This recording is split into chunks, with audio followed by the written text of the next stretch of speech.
Hi friends, இப்போ நம்ம சக்திவேல் பார்க்க போகிற சக்திவேல் வந்துட்டு சக்தி நம்ம வச்சு பார்த்தவங்க அழகாக ரசிச்சுக்கிட்டு இருந்தாங்க அந்த புடவையை. கடைசியில் பொசுக்குன்னு வந்து மீனால் ஆட்டையை போட்டு போயிடுச்சுங்க. இது எப்படி இருக்குது தெரியுமா? காக்கா வந்து வடையாட்டையை போட்டு போகுமா பாட்டிகிட்ட இருந்து, அதாவது காக்கா கிட்ட இருந்து ஏமாற்றி பிடுங்குமா நரி, இப்படி இருக்குங்க. அதாவது ஏமாற்றி பிடுங்கிட்டு போயிட்டாலே என்னடா பண்ணுறதுன்னு சொல்லிட்டு ஃபீல் பண்ணிட்டு வராங்க. 41,000 புடவை நீ எடுத்துக்கோமா, 3,000 என்கிட்ட கொடுமான்னு சொல்லி கேட்டேன். நீ என்ன பண்ணாலும் எங்கள் அண்ணன் எடுத்து கொடுத்தது எனக்கு தான் சொல்லுது. ஒன்றை சரி கட்டணும்னா எங்கள் அண்ணனால தான் முடியும்னு சொல்லிட்டு சேரன்ட்ட போய் சொல்கிறாங்க. சேரன்ட்ட விஷயத்த சொல்கிறாங்க. இது மாதிரி ஆசாசியாக எனக்காக எடுத்து கொடுத்தது வேலன், ஆனால் இதை போயிட்டு மீனால் எடுத்துட்டா, எப்படியாவது வாங்கி கொடுச்சாரான்னு சொன்னதுக்கப்புறமா சேரன் பேசினாதான் சரி வருமே, அதனால மத்தாப்பு போய் மத்தாப்பு நான் சொல்கிறேன் கேட்க மாட்டியா, சக்திக்காக புடவை வச்சு கொடுக்கணும், இல்லாட்டினா நம்ம குடும்பத்துக்கு தானே அசிங்கம் அப்படின்னு சொல்லி கேட்க, அதாவது எங்கள் அண்ணன் எடுத்து கொடுத்த புடவை கட்டலைன்னா எங்கள் அண்ணனுக்கு கஷ்டமாக இருக்காதா, எங்கள் அண்ணனுக்கு சங்கடமாக இருக்காதான்னு சொல்லி கேள்வி கேட்குறாங்க.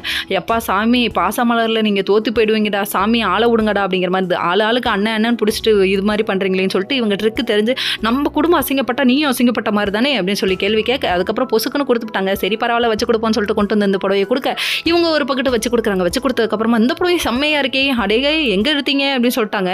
உங்களுக்காக அந்த வேலை ஆர்டர் பண்ணி வாங்கிட்டு வந்தோமா அப்படின்னு சொல்கிறாங்க. அதுக்கப்புறம் சரி பாசமலரை பொழிஞ்சிட்டு இருந்தாங்க. ஒரு வழியாக புடவை கைக்கு கிடச்சிட்டுப்பா சாமி, இந்த புடவையா நான் வாங்குறதுக்குள்ள நான் பட்ட பாடு இருக்கேன், ஐயோன்னு குமுறுன்னு குமுறாங்க. அதுக்கப்புறம் சந்தோஷம் பாடா சாமி அப்படின்ட்டாங்க. நம்ம சேரன் ஒரு பக்கம் ஓகேவான்னு சொல்ல, இவங்க ஒரு பக்கம் டன்னு சொல்லிட்டாங்க. வேற லெவல்ப்பா, இது ஒரு நல்ல சிறந்த திட்டம் அப்படிங்கிற மாதிரி ஆயிடுச்சு. ஓகே ஃப்ரெண்ட்ஸ், நெக்ஸ்ட் வீடியோவில் பார்ப்போம்.